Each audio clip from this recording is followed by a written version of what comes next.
Yes, you are quite right. I shall take your wise words to heart, sir. They will certainly be most helpful in my next performance. You are welcome, Miss Yun. Your willingness to hear suggestions is indeed impressive. It's no wonder your opera performance has only been getting better. No, I'm afraid that's not always the case. Though I am still young, I can be quite arrogant at times. I do not always accept advice so readily, but your wisdom has spoken to me. Zhangli, we're back! Ah, you've returned. You are also acquaintances? Yes, we sure are! Not everyone gets the privilege of meeting someone so knowledgeable and discreet as Mr. Zhangli. You are indeed well-connected, traveler. I am flattered, Miss Yun. It is an honor for an ordinary person like myself to have met the traveler. Whoa, did he really just say that? I'm sure you must have matters to discuss. I have an appointment with Xinyan, so if you'll excuse me, I'll take my leave.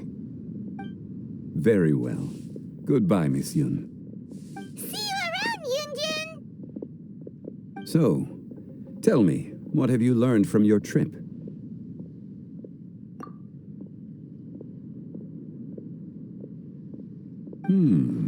I see. Well, traveler, what do you make of all their opinions? Yeah, Paimon already started creating her own story on the way here. The goal is to convince Kuching to rest more with just a simple story, right? If that's the case, then Paimon thinks we can use food as our theme. Think about it. Who doesn't like delicious food? And when it comes to eating, everyone has an opinion. It's the perfect angle for our story. Paimon knows just what to write. Let's say there's a chef in Liyue who's very talented at cooking. He opens a massive restaurant at Liyue Harbor, and lots of customers come every day, so he's always super busy. Then, how should the story go from there? Ooh, that's good. But wait, didn't we say he's really good at cooking? That wouldn't make sense.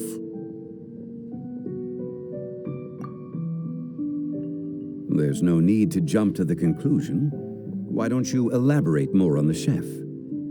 More about the chef. You mean both good and bad things? Yes. To gain one's empathy, there must be familiarity. I would like to understand this chef character of ours a little deeper. Paimon didn't think this far. Why don't you take it from here? Since you've spoken with others familiar with Kuching, why don't we integrate their thoughts into your story? That will allow it to become all the more convincing. Okay. Let Paimon think. What did Cloud Retainer say? As one sows, so do they reap, and the joy of reaping is what one yearns for. That was quite poetic, Paimon. Bravo! Oh, now Paimon remembers? Cloud Retainer said that if she spends all her efforts working on a machine with no time to test the outcome, then she'd be like a chef who doesn't get to try their own food. Problems are bound to pop up. Yes, it is most unwise to put the cart before the horse. That's exactly what she said. So, let's make that happen to the chef in the story. He's great at cooking, but he can't enjoy his own food. But there must be a reason why he doesn't partake in the delicacies he makes. Right! It's because he's super busy. He receives the customers, he takes the orders, and he does all the cooking himself. That should keep him busy enough. He's He's so busy every day that he doesn't even have time to take a break, which obviously also means he doesn't have time to eat. Hey, it's just a story. Besides, it's supposed to leave a powerful impression, kinda like fireworks. Yes, the chef is unwilling to delegate tasks to others. He's overconfident about his own cooking abilities and tries to accomplish everything on his own. Paimon already kind of feels sorry for him. Oh, right! That's what the chef doesn't understand. And there's another saying. What was it again? Oh, yeah! A rested worker is an efficient worker. That's what Yamfe said. So, the chef gets busier and busier to the point where he can't stand up straight anymore, and he has big, dark circles under his eyes. The customers tell him to take a few days off to get some rest, but the chef won't listen. His judgment is clouded by the chores before him. He is oblivious to mountains in the distance, the bigger picture. Eventually, the chef falls ill, and his cooking becomes far worse than when he started.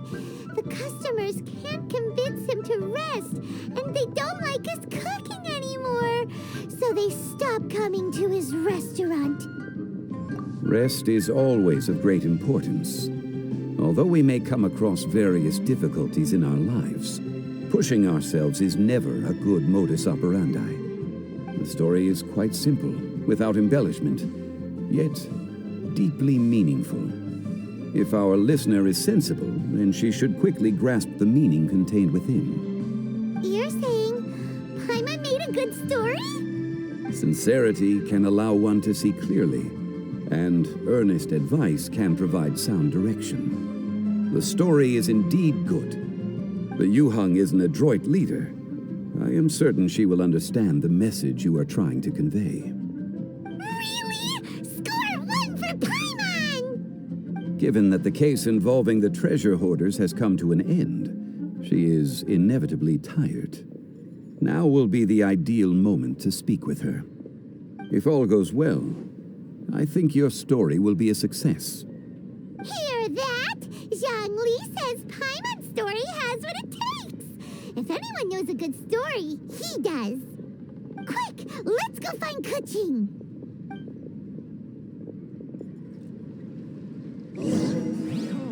Come and see these rare and precious curios.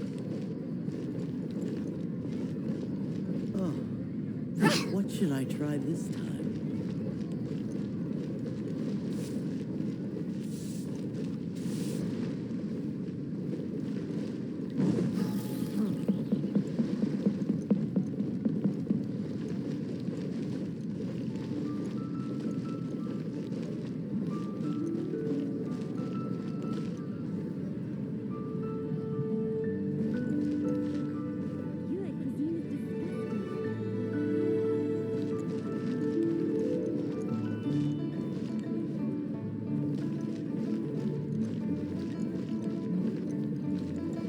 Sandra!